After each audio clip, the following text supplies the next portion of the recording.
Welcome to the Besties Podcast on Besties Radio.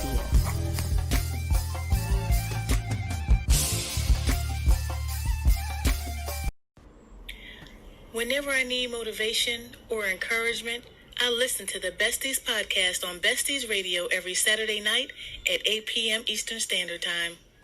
Hi, my name is Summer, and you are listening to the Besties Podcast on Besties Radio every Saturday night at 8 p.m. Eastern Standard Time.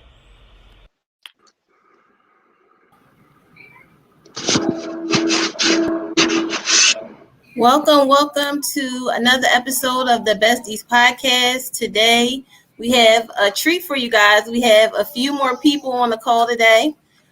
We have Miss Me CEO, and we have Nisha, two awesome serial entrepreneurs. They're going to bring you some value and some information that can hopefully help you take the courage to step out on faith and start your business, grow your business, or maybe do something different in your business. We also have Simply Naima, and we have a new guest, Mr. Tariq. How you doing? Hello.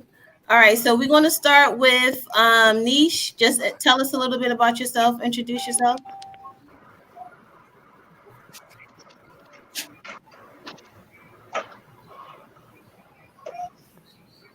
Okay, I'm not sure what's going on. Mimi, can you go ahead and introduce yourself and tell us a little bit about yourself?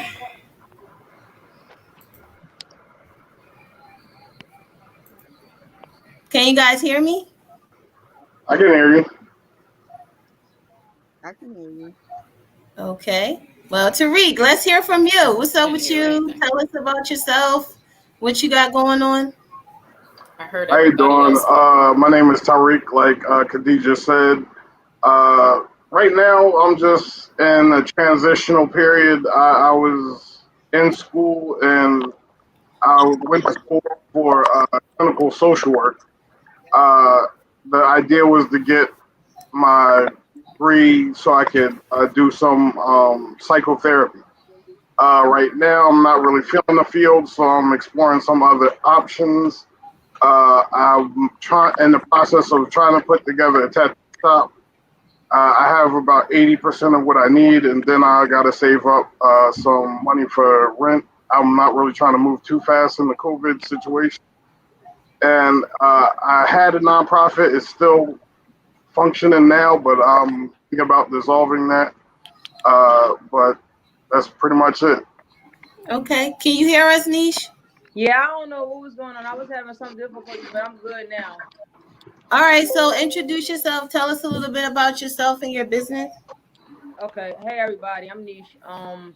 The brand is the T Maxwell brand, and under that falls T Maxwell Properties, T Maxwell Coaching, and T Maxwell Junk Removal and Clean Out. So I'm a serial entrepreneur, and anytime a good idea pops in my head, for the most part, I take and run with it. So under the umbrella of the real estate, what we do is we buy houses at a very discounted rate. We do wholesaling, and we flip them to other real estate investors. Under the coaching, I'm just pretty much a life coach, but my focus is pretty much on like as being a mindset coach. So I'm working with different type of people, just helping them to reach whatever goals they may be trying to manifest. And with the junk removal, I have we offer services where we clean out properties, residents, commercial buildings, and we just get them ready for whatever they need to get ready for, whether it's turnover or whether it's just to clear up some free space. Okay. And Mimi, can you hear us? I'm not sure what's going on. No, we can't hear you. Okay. Well, so let's start with you, Nisha. I'm not sure. I'm going to try to reach out to her. So what made you decide to, take the leap of faith and become a full-time entrepreneur? Like, what was the journey like to get to that point? At the time that I did it, I've been 2 years, almost 2.5 years since I've been an entrepreneur. At the time before my decision, I had about 2 or 3 years under my belt where I just, wanted to take a leap of faith, and I didn't I guess I didn't trust myself. I didn't trust the universe. I guess I don't know. And one day I was like, enough is enough. And because at that time I was working 2 jobs, and one job it was for the state, so it paid pretty decent. I had benefits, I had pension, all of that stuff, but my heart wasn't in it, and it was just weighing on me personally. So I just felt like I had to do something to relieve myself of that stress, and that was one of the best decisions I've ever made since then. Yeah, I remember I did your hair a few times. The one time I was doing your hair and you were still working and you were talking about it. Mm-hmm. And it's awesome to see that transition, how I got to get out of there. I want to do this. You telling me, I was asking you about what you did at the prison, and now you have 3 businesses under your belt. It's just awesome to see. Thank you. And that's kind of like what me and Naima, kind of something like our journey. We got tired of work, and we wanted to do something different, tired of being frustrated. Right. So you mentioned the universe. Like, we weren't going to start with the law of attraction, but Miss Me is having some trouble. So let's just talk a little bit about that. Like, where did that concept come from, and what does it really mean to you? To me, and I didn't mean to throw it out there. It's just like my daily conversation. So I just feel like, as far as that goes, it's like when you put things out, whatever you think about, you bring about. So it's like it was just something that was constantly on my mind, something that I really wanted. And the universe to me just means just the way of my daily journey throughout life, and what carries me. And some people may say their particular religion, some people may say the universe, some people may call it whatever, but for me it's just been the pattern that I live my daily life, if that makes sense. And so do you feel like you manifested the things that are happening in your life now? Yeah, and at first I don't think I knew the power of it, or how big it was for me to be in control of my manifestations. I think that because I read a lot on like mindset and manifestations and law of attraction, and a lot of podcasts, and get on webinars about it and stuff like that. So hearing it from other people, I got the concept, but it's not until like you really put those practices into your own life and really see those things begin to manifest, and really have true feelings towards your manifestations, then that's when it really starts to make sense and take place. And a lot of people talk about the law of attraction in regards to gaining wealth and manifesting success in your life, but it works both ways. I remember seeing you post about just not having negativity in your space. Just remaining positive. Can you speak a little bit about that? Do you have any experience with things manifesting the opposite way? Yeah, and a lot of times in life we all have those type of experiences, because we're so used to things just going wrong. So you expect for things to go wrong. So if you're saying like, oh, I want to lose weight, I can't do it because I don't have time in a day, or something along, let's say if you say I can't lose weight because I don't have time in a day. And as long as you're looking at it from that standpoint, when you may wake up in the morning and have intentions on getting to the gym. It's 8 a.m. You got intentions on getting to the gym. So now somebody calls and needs you to take care of something. Then your work day comes into play. Then you get home and you have to clean up, and now you just burnt out, or you spend an hour or so on social media when you could have just dedicated that hour to the gym. So when it's basically what you're focusing on. And sometimes people, when you're not focusing on anything, you're getting, and that inaction is an action in itself.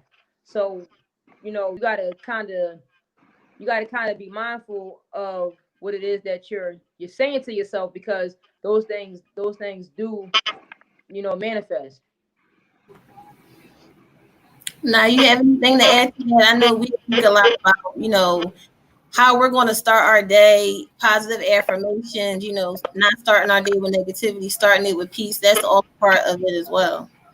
Yeah, it's very important. And when Tariq was talking just about getting burnt out or the field, and feeling like he really wanted to do something else, working in, the social service field, like it resonated with me a lot, like because it sounded like me. And I grew within the social work field, like it's been my entire life's work, so it wasn't like I was doing anything very different than what I was already drawn towards and what I felt like was like my calling, right? Like that was my purpose, other than me being a parent, and a wife and things like that. Like my purpose, my calling was extending whatever value I felt like I had in myself to my community. And I did that in work, with my staff, with, with the parents that I would engage, and the youth that we were involved with, just period, just with every aspect of work. And then with the benefit, I think, for me being a social worker is that not only do I apply a lot of my professional experience to my life personally, but it goes again both ways. I apply a lot of my personal life to my job or my career. So it's like just this fulfillment all the way around.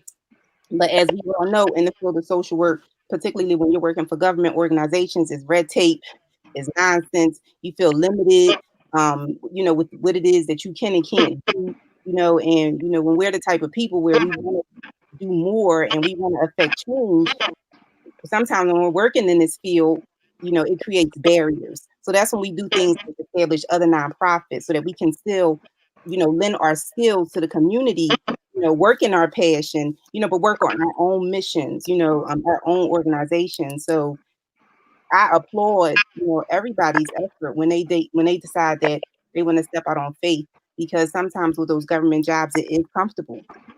You go from making 6 figures to like, how I'm gonna make this work? I might not be able to pay my car insurance. It's a whole lifestyle change. I got to pay for something else.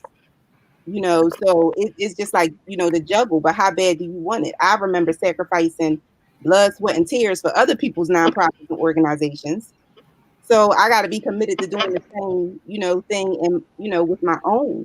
When we thinking about manifesting magnificence and things like that, I work in a mental health field, but I also have a mental health disorder. So like balance and anxiety and structure, and knowing when to say no, and you know what I mean, like knowing yourself and having a positive mindset, like and modeling that, like in your everyday life, is important. So I'm just grateful that so many of us, particularly so many of us of color, are moving in that direction, and we're assisting each other, in doing that. No, I agree. Like, I do think that it takes a certain type of passion to be in the field, and I've been in the field for like 5 years, and like I guess I got a little jaded with like like I said, the red tape, and not only that, like broken promises, people playing games, people not really as I don't want to say as passionate as others, but like people that just there for a check, I guess. And like I tell people, it was a point in time. I'm not the type of person that'll just throw anybody under the bus or out people. Like I show up to work, but like after a while, it's like I'm done with this. Like it's a lot of games played, and this is people's lives. Like like why are you working with this type of demographic or this type of population if you just want to play games? Like so that got a little disheartening, and I had the nonprofit. It was like people was, I would feel like I received a lot of pushback working in the field. It was like people got the treatment plans and the goals, and it's like okay, I just came for my medicine or my, what I mean. And I'm not saying that's for everybody. I'm not like I said. I don't at the same time. It's just, and I feel like I worked extremely hard in the field, and it's like I'm just getting people's ass to kiss, and it's like I'm good. And like the one thing you said is like you can also do the your own thing, and I don't know where I'm at right now. Like I just graduated with my master's like a month ago. Like I had big plans, I still do, but like I just feel the field right now. Not like I tell people, I don't know if it's just field in general. It's just like, and the sad thing is I like the field. I like the field. I just don't like the BS. Like I don't like the BS because like it's draining. Like you're gung ho. At my last position, people would say things about nonprofits and whether it's case management, substance abuse, whatever, and they would like say, "Well, we're just numbers. You don't really care." And I would say back, "Well, if that's how you feel, and when people get your ass to kick, it's like, how does a jaded or how does a gung ho teacher get jaded? Like after a while of dealing with bad kids, all right, well, I'm just showing up for a paycheck. You get what I'm saying?" I feel like what will help you though, two things, kind of what Nisha was talking about, just like your mindset towards everything. Um, you have to change the way you look at things. You have to change your mindset. You have to start thinking more positive thoughts. And if you're putting blood, sweat, and tears into someone else's business and you aren't getting what you need out of your fulfillment, then start your own thing. Like I don't recall if she wasn't feeling fulfilled or not, or she was frustrated, but I know that the conversations we had, she wanted to do her own thing and she did it. You can manifest those things that you want in your life. Mimi, can you hear us? You're on mute. Hold on. I guess my main thing was, I throughout Okay. like the good and bad, like I did maintain a positive attitude, and I tried to share that positive attitude with not just the people I work with, but the people that I help support in the field. And I guess the whole mindset was when I got to my degree program completion, like, all right, now is the time all that hard work is going to pay off, and putting up with a whole bunch of BS was going to pay off. And it was just like the opposite. And it's like coming out of that experience. And I think the COVID has a lot to do with it, working from home. Like, I felt like I was extending hours to help people. And again, I was getting, they asked this, and I was falling back on like the paperwork aspect. And it was like, I'm in an internship, I'm dealing with this, I'm dealing with that, and I'm trying to get it all to pay off. And it's just like that little bit of time blocked out the whole 5 years I've been in the field. And it seems to be like kicking me in the ass now, like, "Oh, what's up with your paperwork?" And I'm like, "Yeah, it was that," but well, now we're gonna change that around. We're gonna fix that. And we're not even going to dwell on that. That's dead. We're going to start your nonprofit. We're going to get that rolling. Mimi, I know that you are a serial entrepreneur as well. And I'm sure you face some of those challenges and issues, not being fulfilled and wanting to do your own thing. So can you tell us a little bit about yourself and your businesses? Hi, you guys. My name is Miss Me. Go by Miss Me. My name is Tamika. I am the CEO of Blacktop Bullies LLC. I started out in.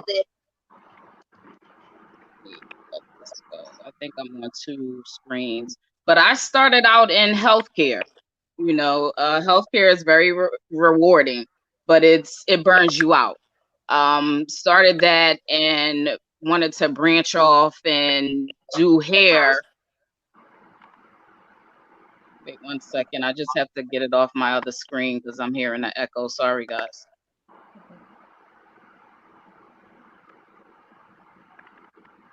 So yes, healthcare, and with healthcare, it's many things that you can, go into from there. But I started out. So yeah. I'm sorry, the technical difficulties going on tonight. My goodness. Yes, started out in healthcare, did many things throughout that, phlebotomy and hospice. Once I did hospice, and I was seeing that people were neglecting the hair of the clients, and the patients were being neglected. Hair has always been a passion of mine, but I never did go ahead and pursue it.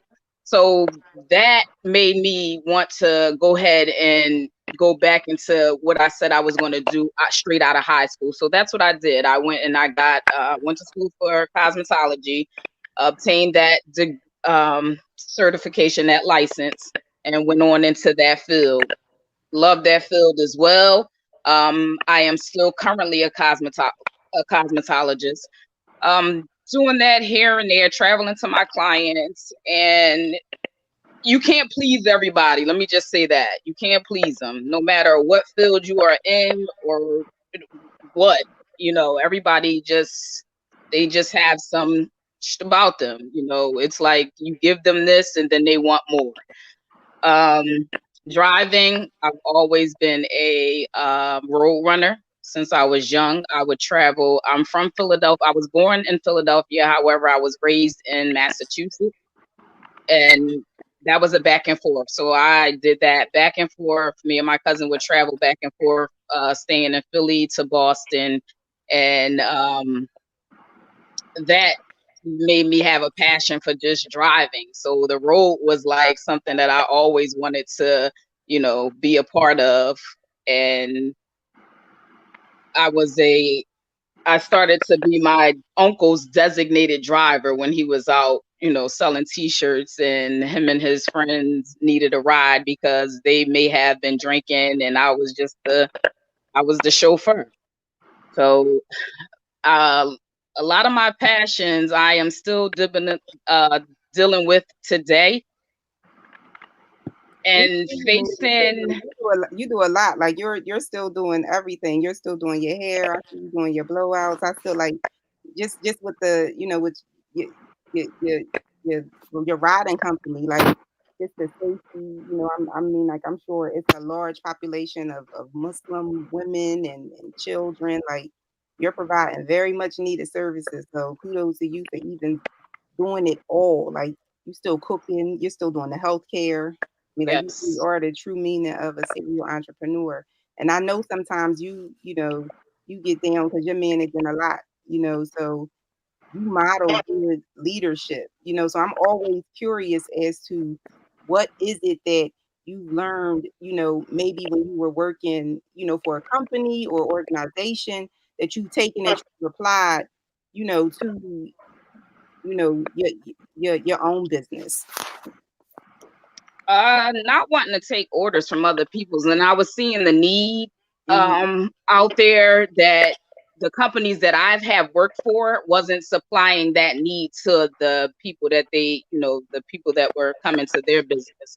So I'm just like, I have a solution for that. So the traveling stylist, I went out to, service those that couldn't get out, those that have disabilities that can't get out to the salon. Let me provide that service to you and bring my business to you. Driving, I drove for Uber and Lyft, and I'm seeing that risk, safety issues. The car is nasty. When I was a rider, I was getting in cars, the cars were nasty, and I'm just like, oh wow, like I don't want to present that to someone. Like I want to pull up and everything is right, the car smells good, the outside of it is nice, safety, and just women, children, and seniors are neglected. You know what I'm saying? They are a target. So I wanted to provide the safe haven for them and be their driver, so I said, look, we need more female drivers providing rides for females, children, and seniors.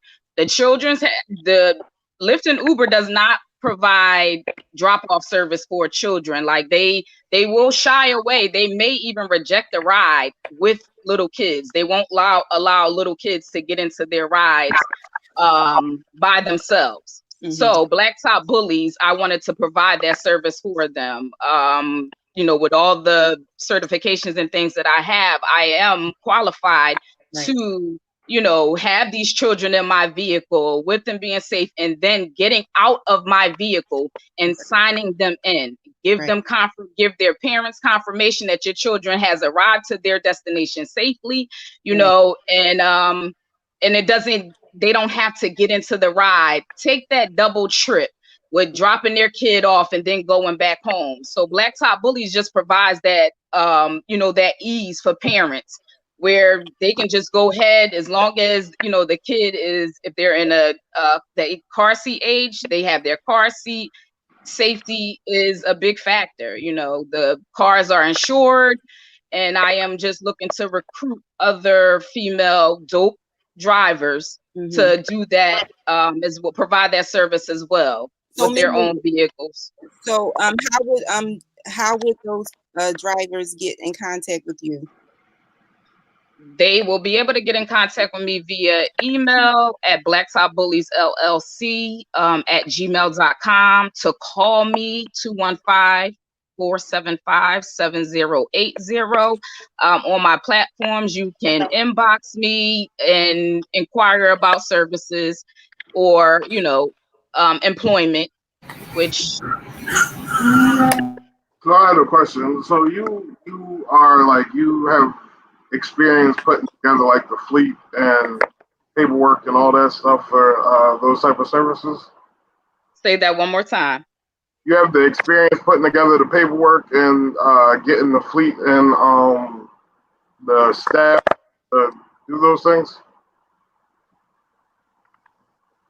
Well, reaching out to them as far as, I'm reaching out to them as far as putting it on the social media and things like that.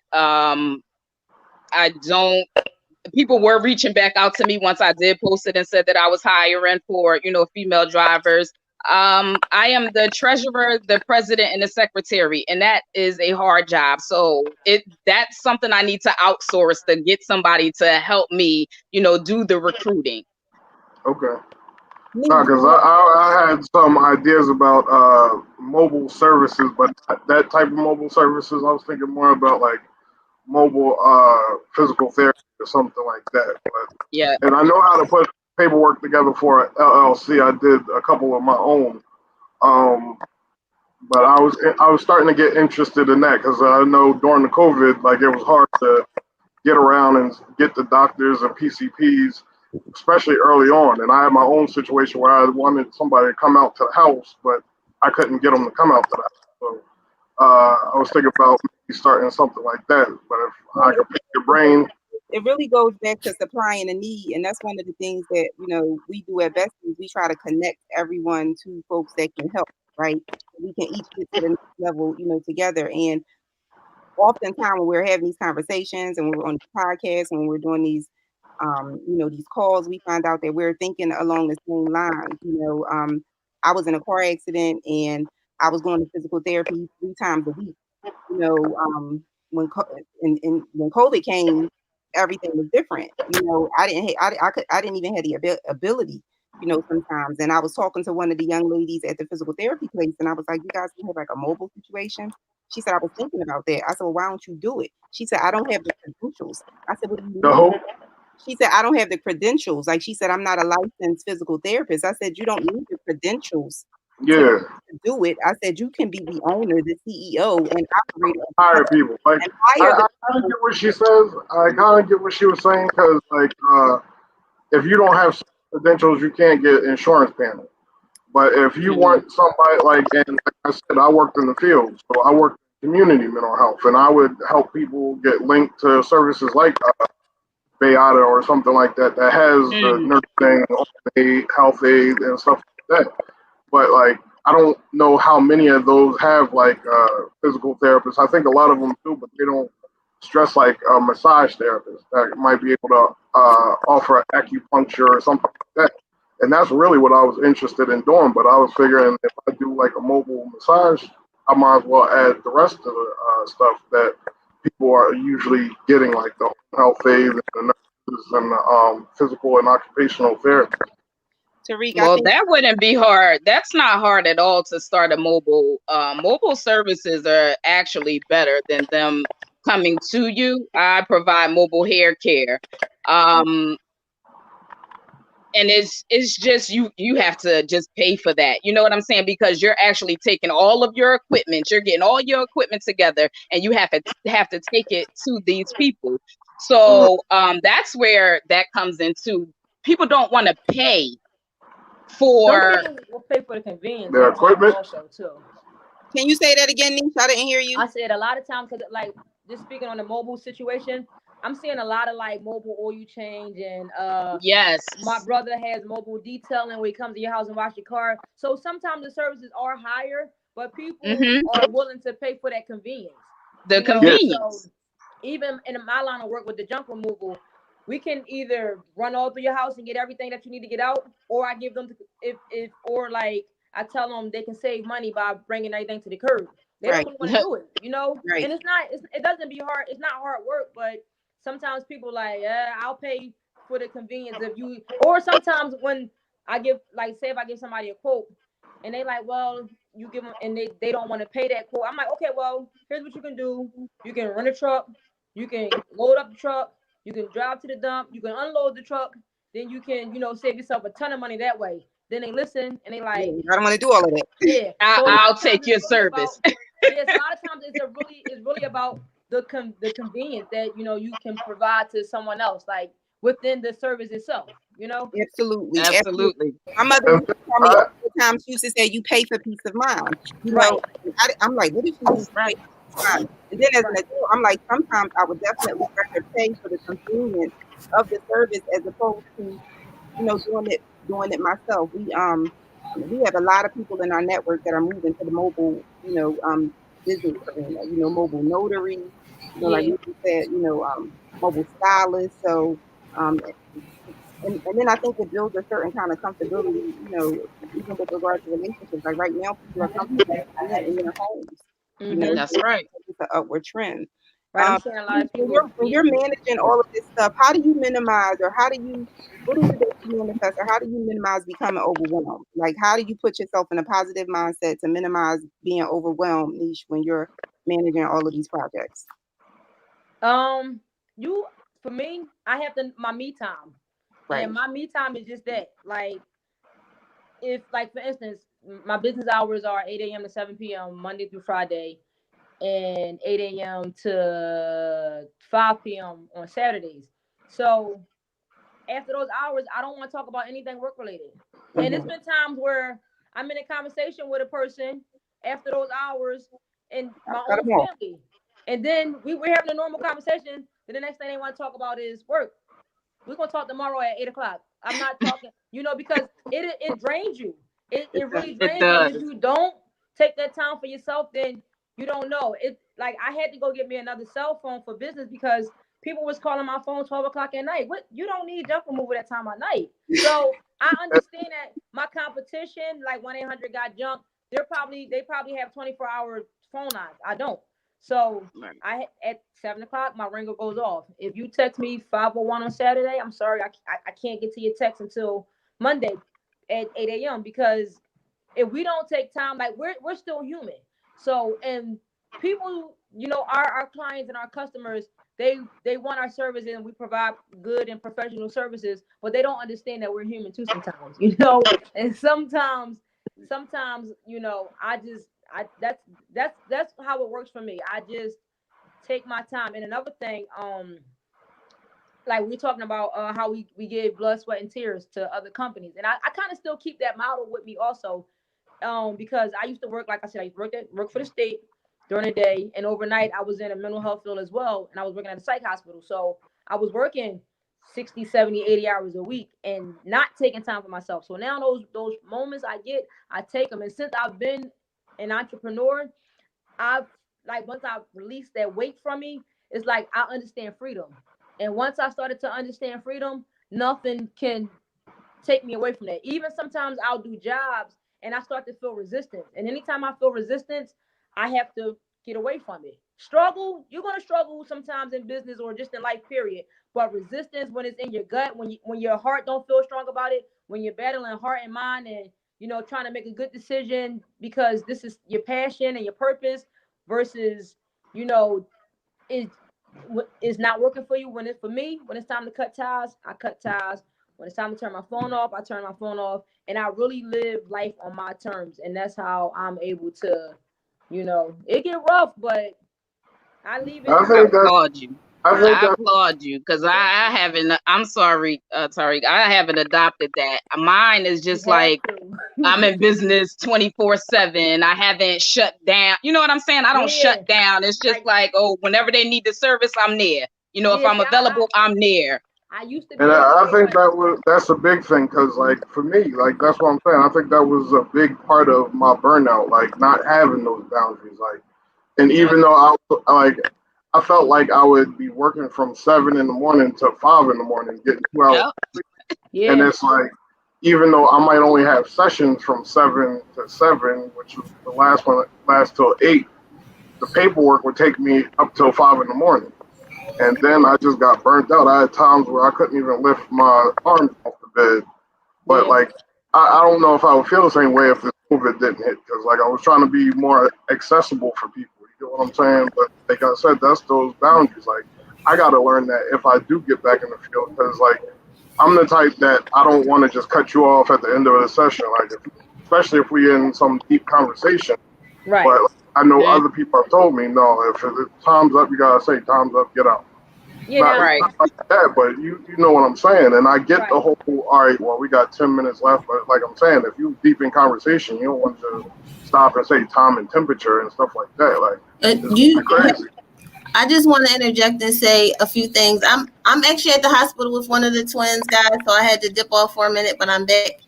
I just wanted to say that freedom and time, sometimes, well, most oftentimes, is more important than the money itself. And it works both ways. So you want to have time and freedom for yourself. So that's why most people become entrepreneurs. So you can make money on your own terms. You can have the freedom to do what you want to do when you want to do it. You're trying to create generational wealth for your family. But then too, if your business or service allows someone else to have free time, you can charge what you want because people want that time. So even though you want to feel like you're there all the time whenever your customers need you, you can also set boundaries because at the end of the day, you may not have the ability to be like these larger companies who offer 24/7 services right now. But it's a whole group of people who are willing to work with you between those hours. Those are your customers. So as long as you're offering value to the people that you're targeting, you will always make money. You will always have time, freedom.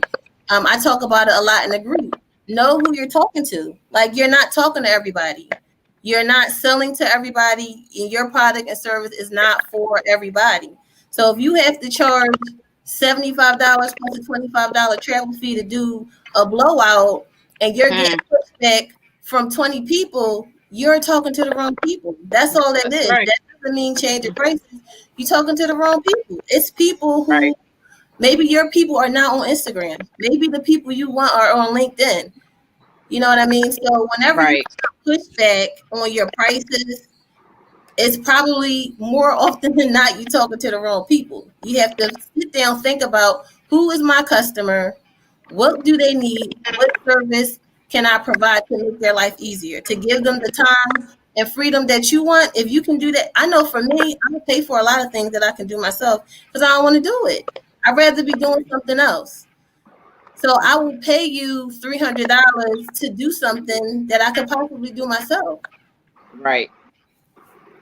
So Absolutely. My crazy self, I'm sorry to cut you off. My crazy self would do a 12-hour shift and then book a client as soon as I get off.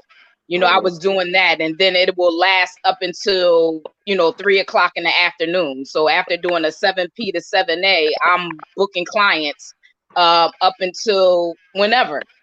Just to, I don't know. I was thinking it was convenient for me, and making sure that I'm meeting their need, but burning myself out in the mean. One thing. The other thing about that is it begins to also affect the services that you can provide because when you're tired, you don't work as well. I mean, like, it's truth in, the saying that you can't be, in two places at one time. And I started, making promises and making myself available and not setting up boundaries. And it started affecting like my customer service, so people started complaining more because I wasn't as available as I needed to be. So I had to start establishing realistic boundaries so that I could keep my customers happy as well as not burn myself out. And I just want to add on here too that I've used both services. Both of these ladies are professional. They're on time. I absolutely can't stand unprofessional businesses. And that doesn't have anything to do with, you hear a lot of people say Black-owned businesses have bad customer service. I hate bad customer service from any business. And The customer service was good. The communication was awesome. So if you need junk removed, hit up T Maxwell. Her phone number is scrolling across the bottom of the screen. The female transportation service is awesome. I work until 10 at night, and being downtown is not the safest place to be. You know, you hear a lot of sex trafficking going on, and it's comforting to know that I can get a ride and I'm safe. It's on time. The car is clean. So make sure you support these ladies. Besties in Business is all about group economics, meaning we work together for the greater good of us all. So it's not just about, you know, individuals, it's about a group effort. So make sure you contact these ladies before you call Uber or Lyft. Make sure you hit up Miss Me and see if she has a ride available for you. You know, if you're doing any moving, you need junk hauled. If you just need some inspiration, like follow Nisha. Her posts on Instagram are very inspirational. In the morning, you get a nice little boost for your day. You know, and a lot of times people see you working it and you think they don't. But we see you, so their information is scrolling. Last words, everybody go around, get some last words, say what you want to say. We're gonna wrap it up. I just like, all right. I just wanted to get everybody's information so we could continue talking at other times, if that's okay with everybody. Everybody Problem. is scrolling across the bottom, and when we hang up, I'll put everybody in a group chat. I usually send the links to everybody so that you can share out with your friends and family to make sure that they, you know, spread the word so everybody can get a further reach. I just thank everybody for being on here today. I'm so happy that you guys were able to get on even with the delay. Nish, you got any last words? Anything you want to say?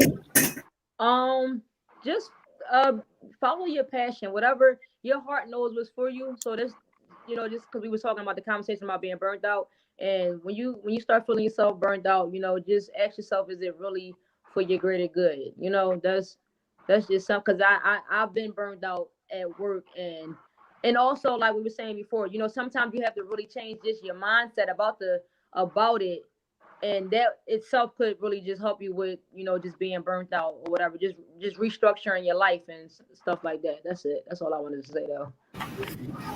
Thank you. Thanks. Grammy. I just wanted to let everybody know that the best time to make a move is when you're scared. Protect your ideas and follow your heart. Make that move when you're scared. If you're at a 9 to 5 and you're up in the air about whether you want to stay or or leave, if you're strong and you're passionate about your business and your idea, go for it. Drop that daggone 9 to 5 like a bad habit Mm-hmm. and go full throttle in your business. Black Tie Bullies is here to protect the communities, protect our women, seniors, and children. So you guys reach out, date nights, out of town trips, you know, work, school, whatever it may be that we can do for your travel needs. Businesses, you guys need products delivered locally or even out of town. We do that as well. I'm looking forward to the hiring spree. I will be posting that up. So I'm looking for some dope female drivers, whatever city you in. I'm trying to go global with Black Top Bullies LLC. So I'm looking to hire some females out there. But follow your passion and be strong about it. Stay sturdy. I also wanted to say, like, I appreciate the conversation. I enjoyed the conversation. Like I said, I would love the chance to get to pick each one of your brains about different things, work together on different things, and I look forward to future shows. Absolutely. Absolutely. Thank you for joining. You got some last words? Want to plug Besties a little bit? Absolutely. Just stay connected with us. Just stay plugged in. You know, I call her like the vision strategist. She's always sending me like the idea. She got an idea with a little light bulb, like what she does. Like we're always talking, and her brain is always on 500. I mean, just the dedication. I would be remiss if I didn't just talk about the fact that you're sitting in the hospital, being a mother to your twin son, and you're still so Absolutely. committed that you're doing this for us, providing this platform. Like, you know what I mean? I Like some of the appreciate you. heroes go unseen, but we see Yeah. You understand what I'm We saying? see you, baby. So Like you see us and you there's no encourage us and excuses. things like that. I want you to feel encouraged. You know, I want you to know that your work is not going to go in vain. You know, so Tariq, I want the same thing for you. You know, Mimi, you know, we're all in this together. Stay connected. We provide training opportunities. You know, join our membership group. If you have any questions, reach out to us. Stay plugged in. We're on all social media platforms. You know, we're trying to grow. And we're trying to grow our community. Like this extends beyond just Khadijah's vision, you know, and myself. You know, we are more than just a Facebook group. You know, we're trying to restructure our community. You know, we're trying to restructure our family. So, I mean, we need to do that, you know, with the help and the guidance of each and every one of you. So just let's stay connected. Tariq, I'm on board with you, Nish. We're going to bring you back too, because we need more of that motivational mindset. Understand? Okay. Keep us grounded. You know, Mimi, you're an innovator, you know, so let's just keep doing what it is that we're doing with all of this Black excellence, and we'll see you guys Yes. Thanks forward. for having me on. Thank Thank you. Thank you. you guys so much for allowing me to be on this platform. Have a good night. You all All too. right. So long. All right.